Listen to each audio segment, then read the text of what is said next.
ESG에 투자하는 방법들에 대해서 한번 살펴보겠습니다. ESG에 투자하는 방법을 크게 세 가지로 나눠봤습니다. 첫 번째, 직접 채권이나 주식에 투자하는 방법. 두 번째는요, 국내 ESG 관련된 기업들에 투자하는데 펀드의 방식으로 투자하는 방법. ETF도 펀드니까요. 세 번째는 해외 ESG에 앞서고 있는 기업들에 투자하는 방법. 펀드가 있겠고요. ETF가 있겠죠. 그래서 하나하나 ESG 채권에 투자하는 방법, ESG 주식에 투자하는 방법, 그 다음에 ESG ETF, 펀드. 역시 해외도 펀드, ETF. 이렇게 6가지 방법에 대해서 차근차근 살펴보도록 하겠습니다. 첫 번째, ESG 채권에 대해서 한번 살펴보겠습니다. ESG 채권은요, 쉽게 말해서 ESG에 관련된 내용으로 내가 돈이 필요합니다. 그래서 빌린 돈으로 나는 환경적인 것을 개선하기 위해서 쓰겠습니다. 나는 사회적 책임을 다하기 위해서 돈을 쓰겠습니다. 나는 지배구조 개선을 위해서 돈을 쓰겠습니다. 라고 해서 이 ESG 목표에 맞는 자금을 쓰기 위해서 빌리는 채권을 우리는 ESG 채권이라고 합니다. 아니 그러면 말만 그렇게 하고 어디에 쓰는지 어떻게 확인할 수 있습니까? 네, 그냥 우리가 ESG 채권이라고 이름을 붙여주는 건 아니고요. 국제자본시장협회, 영어로 ICMA라고 하는데요.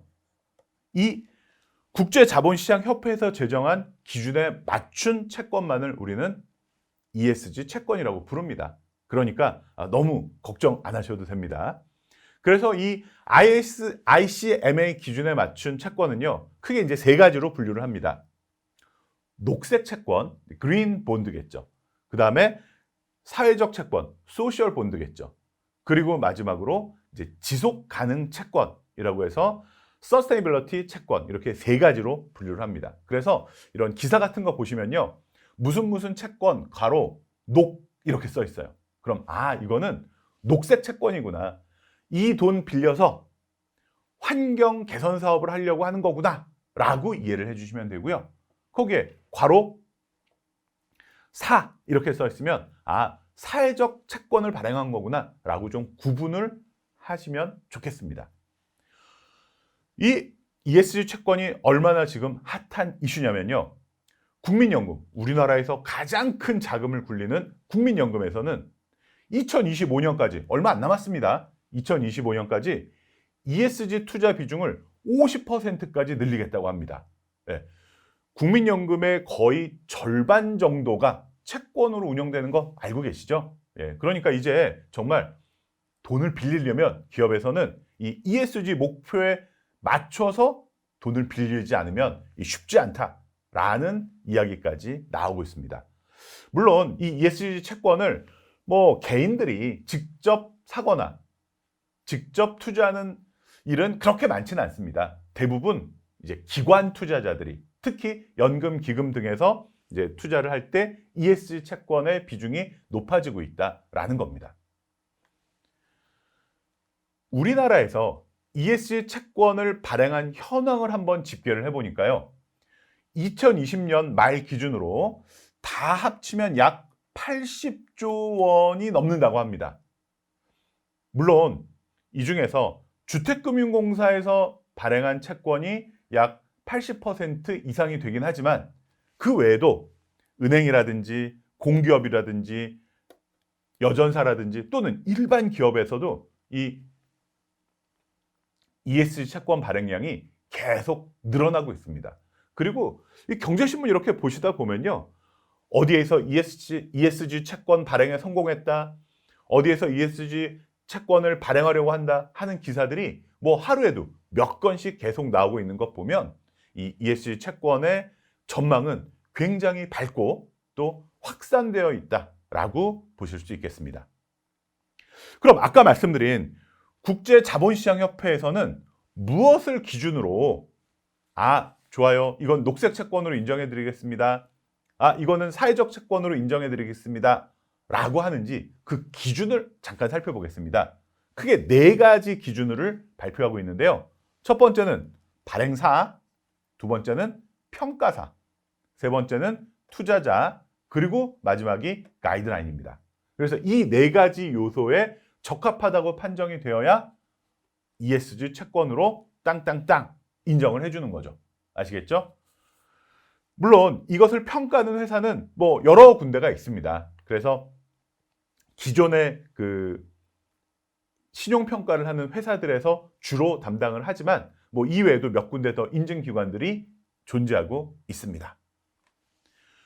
지금 우리나라에서는 이 ESG 채권 중에서는 녹색 채권이 압도적입니다. 한번 보시겠어요?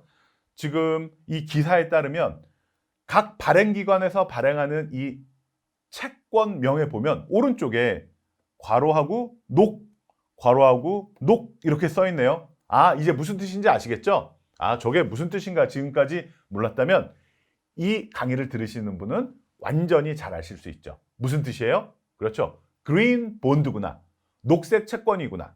그러니까 이 돈을 빌리는 이 회사들에서는, 이 기업들에서는 여기서 조달한 자금으로 환경 사업, 환경을 발전시키는 이런 비즈니스에 돈을 쓰려고 하는구나 라고 우리는 파악을 할 수 있겠죠. 특히 우리나라는 ESG 채권 중에서 어느 채권의 비중이 압도적으로 높다고요? 그렇죠. 녹색 채권의 비중이 압도적으로 높다라는 것을 아실 수 있습니다. 자, 물론 개인이 직접 녹색 채권을 투자하는 경우는 많지 않지만 그래도 우리가 뭐 기관의 입장에서 이런 ESG 채권을 투자하거나 또는 매입할 때 어떤 점들을 주의해야 되는지 살펴볼까요? 첫 번째, 조달 자금을 어디에 쓰려고 하는지 확인해 보시기 바랍니다. 물론 크게 날 수 있죠. 녹이냐, 사냐, 아니면 지속 가능 채권이냐, 요거에 따라서 알 수는 있지만 좀 더 디테일한 부분까지 확인을 하시는 게 좋습니다. 그리고 채권의 핵심은 뭡니까? 그렇죠. 아무리 좋은 일에 쓰더라도 돈을 제때제때 갚아야 되겠죠. 그래서 이 기업이 정말 돈을 제대로 갚을 수 있는 신용도가 확실하냐라는 것도 확인해 주셔야 되겠죠. 그리고 채권은 물론 만기까지 가져가서 이자를 쭉 받다가 만기 때 원금을 받을 수도 있지만 어때요? 중간에 사고팔고 주식처럼 언제든지 사고팔 수도 있습니다. 그런데 만약에 거래량이 충분치가 않아서 내가 사고 싶을 때 사지 못하고 팔고 싶을 때 팔지 못한다면 이것처럼 또 안타까운 게 어디 있겠습니까? 그래서 주식도 마찬가지지만 채권도 내가 충분히 매매를 할 수 있는지 거래량을 한번 확인해 보시는 것도 중요합니다. 아시겠죠? 자, ESG 채권에 대해서 한번 살펴봤습니다. 세 가지로 구분되고 있다. 우리나라에서는 주로 녹색 채권이 압도적으로 많이 발행되고 있다 정도 확인해 주시면 되겠습니다. 자, 두 번째 어디로 넘어가 볼까요? 주식으로 넘어가 보겠습니다. 주식에서는 일종의 뭐 테마라고 할까요? 이 환경 관련된 테마, 그 다음 사회적 책임 관련된 테마, 또는 기업 지배구조 관련된 테마, 이렇게 세 가지로 나눠서 볼 수 있겠는데요. 뭐 주식은 너무나 많은 이슈들이 있기 때문에 제가 중요 이슈들만 카테고리를 딱 져서 한번 설명드리겠습니다. 환경 관련된 업종에는 어떤 것들이 주로 각광을 받고 있느냐? 당연히 친환경 관련된 거겠죠. 그리고 뭐 태양광이라든지 수소라든지 전기차라든지 이런 신재생 에너지 쪽에 관심이 많을 수밖에 없습니다. 탄소 저감, 뭐 탄소를 포집한다든지 탄소 발생을 줄인다든지 이런 쪽에 주식이 각광을 받고 있습니다. 그리고 폐기물 처리를 어떻게 친환경적으로 하느냐. 그래서 요새 뭐 이 물에 관련된 폐기물 또는 쓰레기 관련된 폐기물, 그 다음에 공업 폐기물, 산업 폐기물, 이렇게 다양한 폐기물 관련 업체들도 주식시장에서 각광을 받고 있습니다. 다음, 사회적 책임 관련입니다. 고객 만족, 당연히 중요하죠. 그런데 최근에는 고객의 인권뿐만 아니라 이제 종업원들의 인권, 그래서 뭐 여성 참여 비율이 얼만큼이냐, 이사회 여성 멤버가 얼만큼이냐, 정규직의 멤버가 몇 %나 되느냐, 이런 것들에 대한 것도 다 따지고, 또 특히 2조 이상 상장사는 재무적인 공시뿐만 아니라 이런 ESG 관련된 정성적 부분에 대한 공시도 의무화되어 있고요. 2026년부터는 전 상장사들의 공시가 의무화되어 있다는 거. 그렇기 때문에 미리미리 이제 투자를 받는 기업들에서는 이런 ESG 관련된 준비를 해 나갈 수밖에 없습니다. 그리고 데이터 보호. 이거는 매우 중요하죠. 고객들의 이 소중한 프라이버시를 함부로 다룬다거나 또는 뭐 내가 일부러 흘린 건 아닌데 해킹을 당한다거나, 즉 보안을 철저하게 해놓지 않은 거죠. 이런 것도 사회적 책임을 다하지 못한 거죠. 그리고 직원 참여가 얼만큼 잘 되어 있느냐, 이런 부분들로 평가를 한 점수들을 여러분께서 한번 확인하고 투자하실 필요가 있습니다. 다음, 기업 지배구조 관련입니다. 지배구조의 핵심은 당연히 이사회죠. 잘 알고 계신 것처럼 사회이사가 어느 만큼 선정이 되느냐, 또는 뭐 사회적 책임이나 환경이나 이런 데 관심을 갖는 이사가 어느 정도 이사회에 참여할 기회가 있느냐, 이런 것도 굉장히 중요합니다. 그리고 이 이사회 경영진의 경영을 감시할 만한 이 감사위원회 구성은 어떻게 되어 있는지 당연히 중요하고요. 뭐 이런 것들은 절대 안 되겠죠. 정치기부금 자체가 불법은 아닙니다. 그런데 합법적인 수준에서 합법적인 방법으로 정치기부금을 내느냐, 아니면 뭐 옛날처럼 불법적이고 또는 뭐 은밀한 음성적인 정치기부금을 내느냐, 이런 것들도 따져볼 필요가 있다는 거죠. 그리고 내부 고발 시스템 같은 것도 이 거버넌스 관련해서는 굉장히 중요한 이슈가 되고 있습니다. 그래서 우리나라에서는 환경도 굉장히 중요한 이슈지만 ESG에서 이 기업 지배구조에 관한 이야기가 다른 글로벌 컴퍼니들보다는 더 중요한 이슈가 되고 있습니다. 왜냐하면 뭐 소위 말하는 그 기업 집단, 대기업 집단, 뭐 재벌, 이런 구조에서 급격하게 지금 좀 탈피하는 그런 과정에 있기 때문에 우리나라는 유독 이 거버넌스, 기업 지배구조에 관한 관심이 많다라는 것도 꼭 기억하시기 바랍니다. 근데 우리가 이 ESG에 대해서 이 기업이 얼만큼 신경 쓰고 있는지, 얼만큼 잘 진행하고 있는지 어떻게 알 수 있습니까? 이런 것들을 뭐 개인이 일일이 다 확인하기는 쉽지 않겠죠. 그래서 이제 각종 평가 기관이라든지 또는 언론이라든지 또는 신용평가회사, 이런 곳에서 이제 레이팅을 하고 있습니다. 뭐 기업 입장에서는 좀 피곤할 수도 있습니다. 하지만 이런 거에 발맞춰서 미리미리 준비하는 것이 나중에 정말 큰 손해를 미연에 방지할 수 있는 오히려 보험과 같은 투자의 성격이다라고 생각해서 노력들을 하고 있는 걸로 알고 있습니다. 자, 이 자료는요, 매일경제하고 지속가능발전소에서 ESG 따로따로 점수를 매기고 이 점수를 평균 내서 ESG 점수로 레이팅을 한 겁니다. 자, 그랬더니 의외의 결과가 나왔습니다. 보통 우리가 시가총액 기준으로 등수를 매기는 것들은 아주 익숙한데요. 이렇게 100대 기업 안에서 ESG를 평가를 해서 점수를 매기는 것은 좀 낯설 수 있습니다. 어느 회사가 과연 1등을 했을까요? 한번 볼까요? 야, 의외인데요. 유한양행이 ESG 점수로 1등에 랭크되었습니다. 2등은요, 만도고요. 3등은 LG이노텍입니다. 자, 물론 대기업이긴 하지만 시가총액이라든지 매출 또는 순익 구조와는 전혀 다른 등수를 나타내고 있다는 게 굉장히 흥미롭습니다. 뭐 여기 쭉 나와 있으니까 한번 여러분께서도 자료를 한번 찾아보시면 재미있는 이 순위를 확인하실 수 있을 겁니다. 자, 우리나라에서 주식 투자를 가장 많이 하는 존재는 바로 국민연금입니다. 그래서 국민연금에서 코스피를 더 사겠다, 덜 사겠다 하는 것이 굉장히 큰 이슈가 되고 있지 않습니까? 마찬가지로 국민연금에서 ESG에 관한 투자를 어떤 포지션을 취하느냐에 따라서 정말 우리나라 기업들이 방향을 바꿀 정도의 막강한 파워를 가지고 있는데요. 국민연금에서 어떻게 이런 ESG에 대해서 관심을 갖고 있는지 한번 살펴봤습니다. 2018년 7월에 스튜어드십 코드 도입을 발표합니다. 스튜어드십이 뭡니까? 스튜어드. 우리 왜 비행기 타면 스튜어디스 있지 않습니까? 그런데 이제 남자를 스튜어드라고 부르죠. 원래 스튜어드가 이제 집사 이런 뜻이거든요. 무슨 뜻이냐?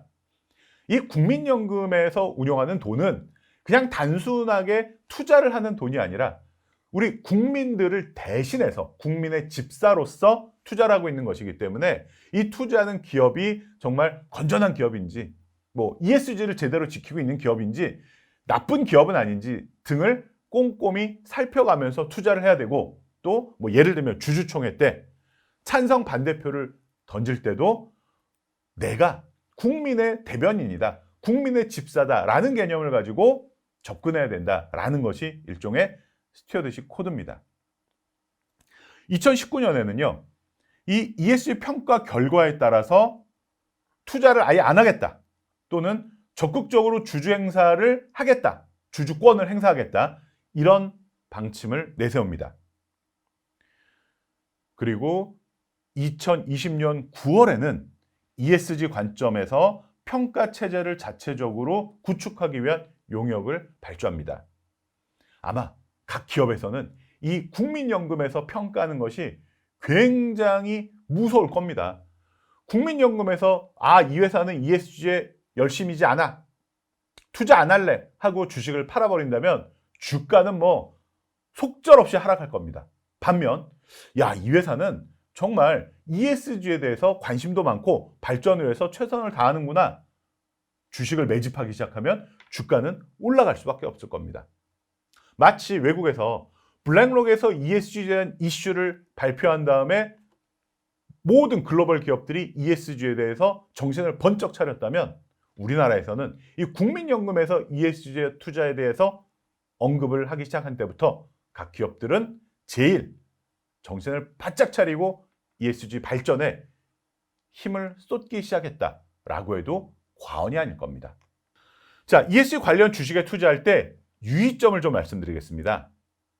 도대체 이 회사가 왜 ESG 관련 주식이라고 불리는지 그 이유를 정확하게 확인해 보시기 바랍니다. 왜냐하면 요새는요, 웬만한 회사들이 전부 ESG를 외치고 있기 때문에 진짜 ESG 발전에 기여하는지 안 하는지 조금 자세히 찾아보셔야 됩니다.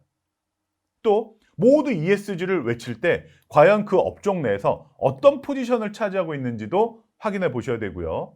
특히 중요한 것은 이 ESG 지수 같은 것이 있는데 그 ESG 지수를 추정하는 ETF나 ETN 또는 그 펀드에 편입이 되어 있다면 진짜 확실한 ESG 주식이 되겠죠.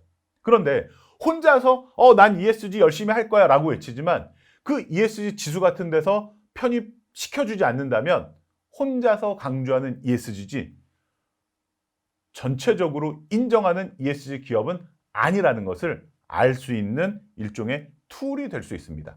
그래서 ESG 지수에 포함되어 있는지 아닌지도 굉장히 중요한 근거가 됩니다. 이번에는 내가 직접 채권, 주식에 투자하는 게 좀 어렵다면 조금 편하게 전문가들이 ESG 관련된 지수를 만들어서 그 지수에 편입된 대로 투자할 수 있는 ESG ETF, ESG ETN 등에 대해서 살펴보겠습니다. 우리나라에 ESG 관련된 ETF와 ETN을 쭉 열거해 보았습니다. 시가총액이 굉장히 큰 ETF도 있고요. 조금은 아직은 작은 ETF들도 있습니다. 그런데 수익률은 비슷비슷한 것 같습니다. 그런데요, 제가 예를 들어서 한번 살펴보도록 하겠습니다. KB스타 ESG 사회책임 투자 ETF입니다. 코드는 290130이네요. 항상 ETF를 볼 때는 뭐가 제일 중요합니까? 그렇죠. 추정하는 지수가 어떻게 되며 그 추정하는 지수의 포트폴리오가 어떻게 되는지를 보는 것이 가장 중요합니다. 그런데 이 ETF 같은 경우에는 구성 종목이요. 삼성전자, SK하이닉스, 네이버, 현대차. 느낌이 어떻습니까? ESG를 강조를 하고 있지만 일반적인 시가총액 기준의 포트폴리오와 크게 차이 나진 않습니다. 이게 좋다 나쁘다를 말씀드리는 건 아닙니다. 한번 상대적으로 비교를 해보자라는 겁니다. 이 KB스타 ESG 사회책임 투자 ETF는 코스피가 빨강색 그래프인데요. 이 그래프보다 상당히 아웃퍼폼하고 있습니다. 아주 좋은 실적을 나타내고 있습니다. 그런데 자, 이 ESG ETF를 한번 보겠습니다. 포커스 ESG 리더스 ETF인데요. 코드명은 285690입니다. 똑같이 ESG 관련된 회사에 투자하겠다라고 표방은 하고 있는데요. 이 ETF의 포트폴리오를 보면 앞에 살펴봤던 ESG ETF랑 전혀 다른 모습을 보여주고 있네요. SK이노베이션, HMM, S오일, 아까 상위에 랭크되어 있던 SK하이닉스, 삼성전자는 여기에서 하위로 좀 쳐져 있고요. 삼성전자는 이 포트폴리오 안에는 베스트 10에는 들어와 있지 않네요. 조금은 다른 모습을 보여주고 있다는 것을 알 수 있습니다. 물론 이렇게 다른 ESG ETF가 성과가 무조건 좋다라는 건 또 아닙니다. 보시죠. 자, 아까와 달리 이 코스피 빨강색 코스피 주가 대비 뭐 더 나쁠 때도 있고 더 좋을 때도 있고 왔다 갔다 하는 모습을 보여주고 있습니다. 자, 무슨 얘기입니까? 제목에 ESG가 있다고 해서 모두 같은 모습을 보이는 것은 아니라는 겁니다. 반드시 ESG 관련된 ETF에 투자하실 때는 뭐를 봐야 된다? 그렇죠. PDF라고 하나요? 그 포트폴리오를 반드시 확인해 보셔야 됩니다. 아시겠죠? 각자 구성되어 있는 포트폴리오가 굉장히 다를 수 있기 때문입니다.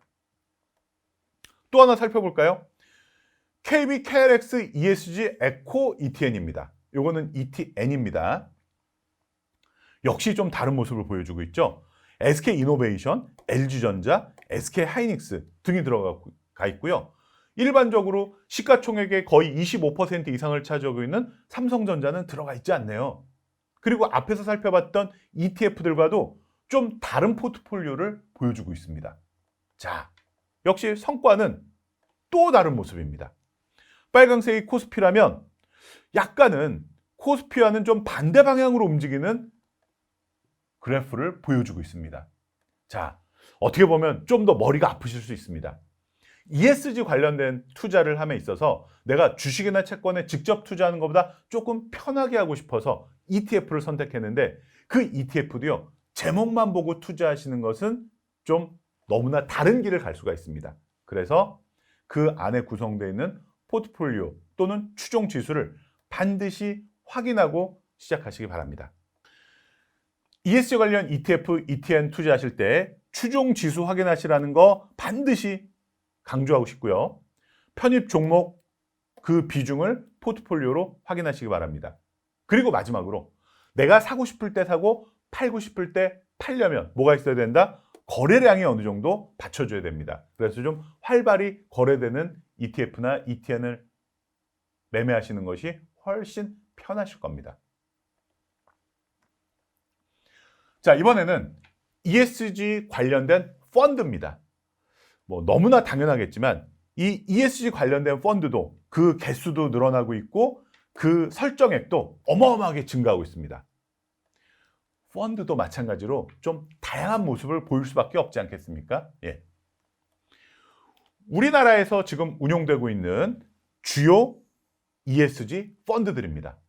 펀드는 ETF하고 좀 다르죠? 예, ETF는 주식시장에 상장돼서 주식처럼 자유롭게 사고 팔 수 있고 하루 중에라도 다양한 가격에 거래가 될 수 있는 반면 펀드는 하루에 기준 가격이 하나밖에 존재하지 않습니다.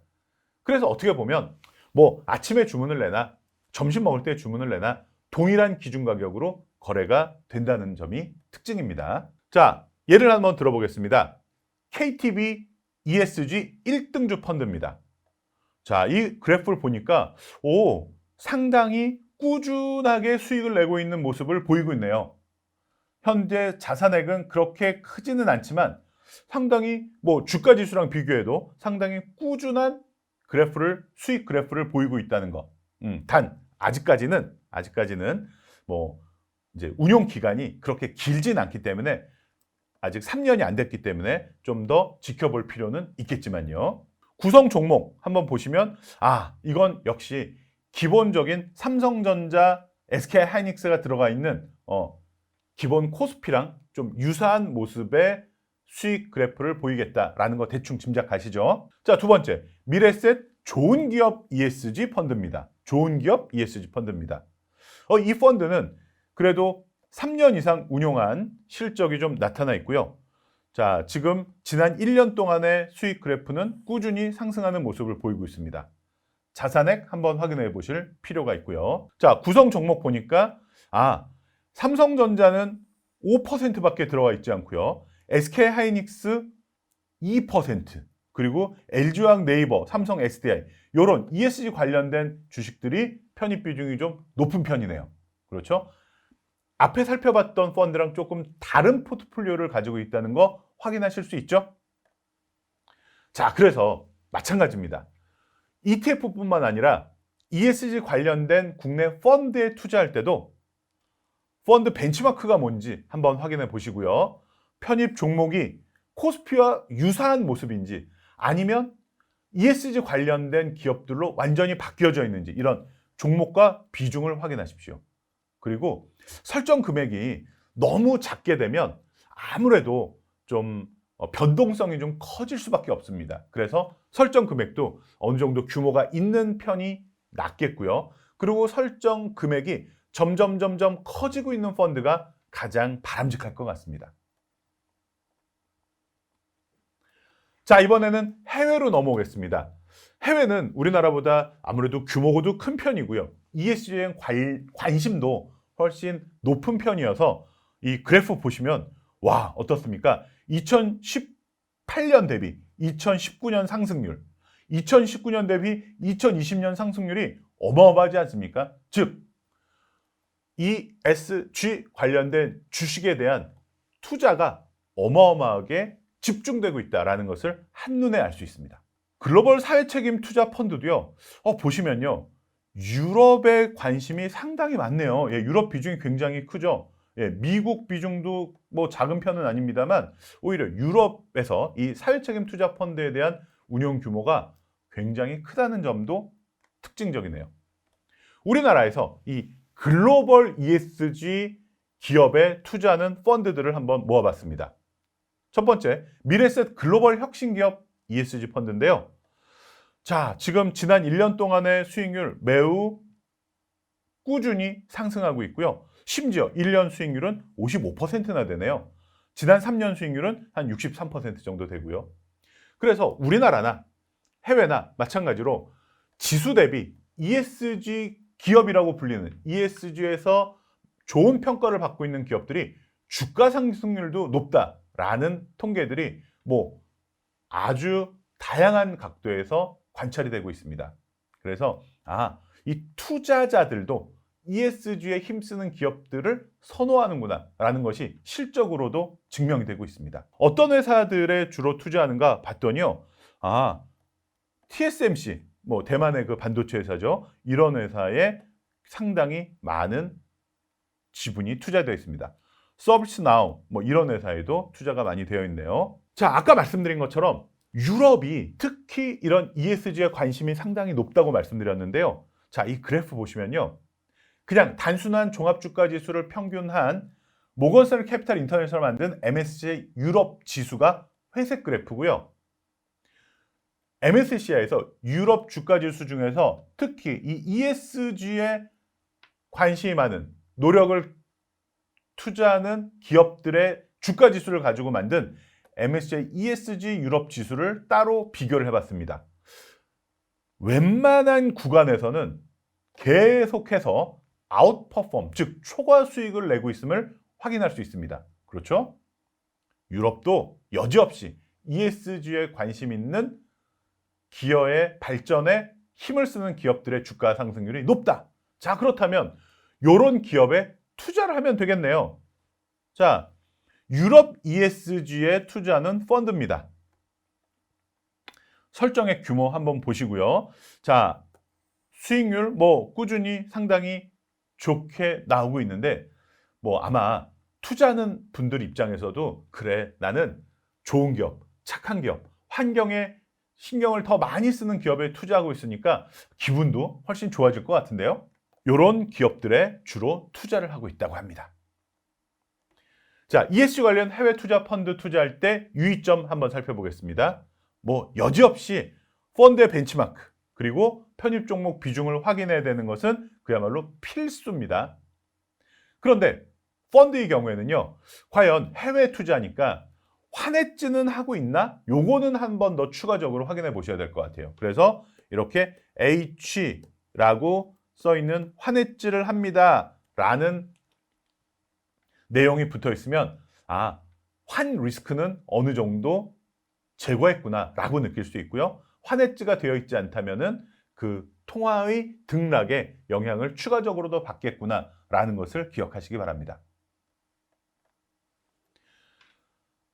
자, 이제 마지막으로 해외 ESG 기업에 투자하는 ETP입니다. ETP는 Equity Traded Product입니다. 즉, 우리가 잘 알고 있는 ETF하고 그 다음에 또 뭐가 있습니까? Equity Traded Note가 있죠. 이런 것들을 합해서 ETP라고 부릅니다. 그래서 ETF만 얘기하기도 좀 미안하고 ETN 빼놓으면 안 되잖아요. 그래서 ETP라고 부르는 것이 ETF와 ETN을 아우르는 개념이기 때문에 보통 ETP란 표현을 많이 씁니다. 자, ESG ETP 관련 규모 역시 2019년, 2020년 이때 급속도로 늘어나고 있죠. 여기에 2020년 초에 그 블랙록 레리 핑크 회장이 보낸 그 서한이 아주 결정적인 도화선이 됐던 걸로 보입니다. 자, 보시죠. 일반적인 미국 주식 ETF에는 뭐 돈이 들어오기도 했다가 빠지기도 했다가 들어오기도 했다, 뭐 그냥 쏘쏘한 자산 유입을 보이고 있는 반면에 ESG를 강조한 ESG 기업에 투자하는 ESG ETF는 그 총 자산 증감률이 어마어마하게 증가하고 있습니다. 자, 투자자들도 이제 ESG에 어마어마하게 자금을 넣고 있다는 얘기죠. 당연히 그럼 주가도 올라가기 마련이겠죠. ESG에 관련된 ETF 운용 현황을 좀 보면요. 자, 이거 보면 진짜 그 레리 핑크 회장의 서한이 얼만큼 막강한 파워를 보여주고 있는지 우리도 확인할 수 있습니다. 블랙록에서 운용하는 그 ESG ETF 숫자가 압도적으로 많을 뿐만 아니라 이 자산 규모도 거의 2등, 인베스코에서 운영하는 ETF에 비해서 한 5배 정도 많은 것 같은데요. 그 밑은 비슷비슷한데 블랙록에서 운용하는 ETF 자산 규모가 압도적으로 많다는 것. 아마 우리도 그래도 그렇게 신경을 쓴다고 했으니까 ESG에 대한 투자도 잘하겠지? 뭐 이런 마음들이 좀 반영이 되어 있지 않나 싶습니다. 2020년 미국에 상장된 ETF의 연관 기준 성과별 순위를 보면요. 뭐 아까 2등 기업이었죠. 인베스코에서 운용하는 이런 TAN, TBW라는 티커를 갖고 있는 ETF의 수익률을 보시면 뭐 어마어마하네요. 그리고 왜 뭐 우리 아크 기억나시죠? 그 여자 CEO 분이 운영하는 이 아크도 굉장히 좋은 성과를 거두고 있습니다. 뭐 이 아이쉐어즈도 여기 랭크 돼 있긴 하지만 의외로 그렇게 많은 자산에 비해서 조금 덜하네요. 이 아이쉐어즈가 그 블랙록에서 운영하는 거니까요. 인베스코가 굉장히 높은 성과를 보이고 있음을 알 수 있습니다. 자, ETF 중에서 ESG에 집중적으로 투자하는 해외 상장, 즉 미국에 상장된 ETF는 대표적인 상품이 두 가지가 있습니다. 하나는 ESGU라는 티커를 갖고 있는 ETF입니다. 역시 블랙록에서 운영을 하고 있습니다. 자, 보시면 S&P를 추종하는 대표적인 ETF가 스파이죠. 요게 초록색 그래프입니다. 반면 ESG 기업들의 주로 투자하는 ESGU라는 ETF가 이 파란색 그래프입니다. 어느 정도 차이를 계속 유지하면서 아웃퍼폼하고 있습니다. 즉 초과 수익을 내고 있습니다. 자, ESG 기업에 투자할 만하죠? 네. 그래서 ESG 기업에 투자하는 ETF에 투자할 만하다. 물론 전체적인 S&P 500의 흐름과 궤를 같이 하면서 등락을 하고 있지만 그래도 조금씩 그 차이를 벌려가면서 초과 수익을 내고 있다는 것이 상당히 고무적이네요. 어떤 기업들에 투자하나 보니까 사실 이 포트폴리오를 보면 그 기존의 S&P 500의 포트폴리오와 크게 다르지는 않다는 것을 또 알 수 있습니다. 뭐 시가총액 1위를 갖고 있는 애플이 1등이고 2등인 마이크로소프트가 2등, 3등인 아마존이 3등. 뭐 거의 유사한 포트폴리오를 갖고 있는 것은 뭐 어쩔 수 없는 현상인 것 같습니다. 자, 두 번째로 대표적인 ESG 관련된 ETF는 뱅가드에서 운영하는 ESGV입니다. ESGV. 이 티커를 사용하는 ETF가 아까 말씀드린 ETF와 쌍벽을 이루는 ETF인데요. 역시 ESGV와 ESGU를 이제 S&P 500하고 비교한 게 아니고요. 이 두 가지를 비교해 본 겁니다. 그랬더니 오히려 ESGU보다 ESGV가 이 뱅가드에서 운영하는 ESGV가 조금 더 나은, 그러니까 S&P 500은 요 밑에 조금 깔려 있겠죠. 아까 그 스파이 보신 거 이런 모습을 또 확인할 수 있습니다. 아마 기본적인 포트폴리오 위에 1등 애플, 2등 마이크로소프트, 3등 아마존 뭐 여기까지는 거의 비슷비슷합니다. 근데 이 하단에 있는 기업들의 투자 수익률이 조금 더 좋았겠죠.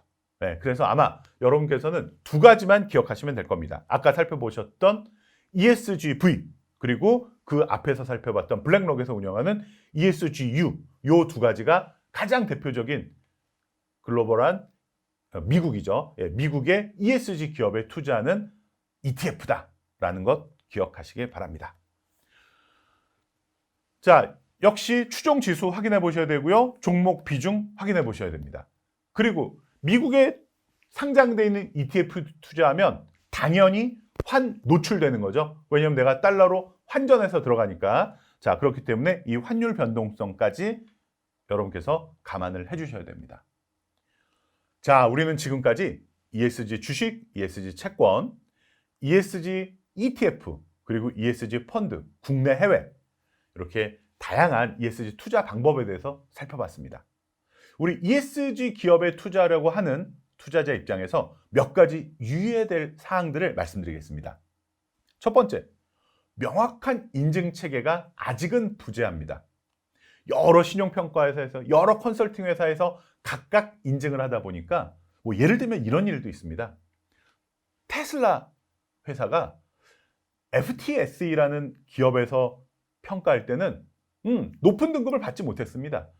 테슬라를 만들면서 CO2 엄청 많이 만든다 이거예요. 그런데 MSCI에서 평가할 때는 야, 테슬라가 만든 이 자동차는 매우 친환경적이야. 그러니까 최고 등급을 부여할게. 즉 어느 관점에서 보느냐, 어느 평가 툴을 가지고 측정하느냐에 따라서 상당히 좀 다른 결과가 나오기도 하기 때문에 좀 유의하셔야 됩니다. 우리나라에서도 아마 국가에서 좀 통합적으로 국가에서 인정할 만한 인증 제도를 만든다고 합니다. 조금 기다려 보시는 것도 좋을 것 같습니다. 두 번째는요, 그린워싱입니다. 실제로는 환경에 별로 투자하거나 관심이 없으면서도 겉으로 보이는 것만 우리는 그린입니다, 우리는 ESG에 힘씁니다 라고 포장만 그럴듯해서 하는 것을 ESG 워싱이라고 합니다. 그래서 요 내용들은 조금 개개인들이 확인하기에는 조금 어렵습니다. 그래서 조금 기관이라든지 언론 같은 곳에서 좀 더 힘을 내서 이런 ESG 워싱, 그린 워싱 같은 것은 발을 못 붙이도록 강력하게 감독해야 될 필요도 있는 것 같습니다. 우리가 그 펀드 살펴보면서 여실히 느꼈지만 이 벤치마크들이 ESG 추종 지수인데도 우리나라 같은 경우에 1등 삼성전자, 2등 하이닉스 이런 기존의 코스피와 유사한 벤치마크를 유지한다든지, 또는 미국도 마찬가지죠. 1등 애플, 2등 마이크로소프트, 3등 아마존, 이런 유사한 기존 종합주가지수와 차별성 없는 벤치마크도 굉장히 많습니다. 그게 꼭 나쁘다 좋다가 아니라, 그래서 우리가 이 벤치마크는 어떤 포트폴리오를 구성하고 있는지 반드시 확인하셔야 된다는 거, 저랑 같이 확인해 보면서 굉장히 큰 차이를 느끼셨을 겁니다. 자, 이런 여러 가지 한계점에도 불구하고 ESG는 거스를 수 없는 대세, 큰 트렌드가 되고 있음은 명확합니다. 투자자 입장, 고객 입장, 그리고 거래처 입장에서 이 ESG에 신경을 쓰지 않고는 정말 도태될 수밖에 없는 금융 환경이 만들어져 있습니다. 우리도 이 트렌드에 잘 쫓아가서 ESG 투자를 통해서 밝고 건강한 지구, 우리 지역사회를 위하는 투자 직접 해보시는 건 어떨까요? 수고하셨습니다. 감사합니다.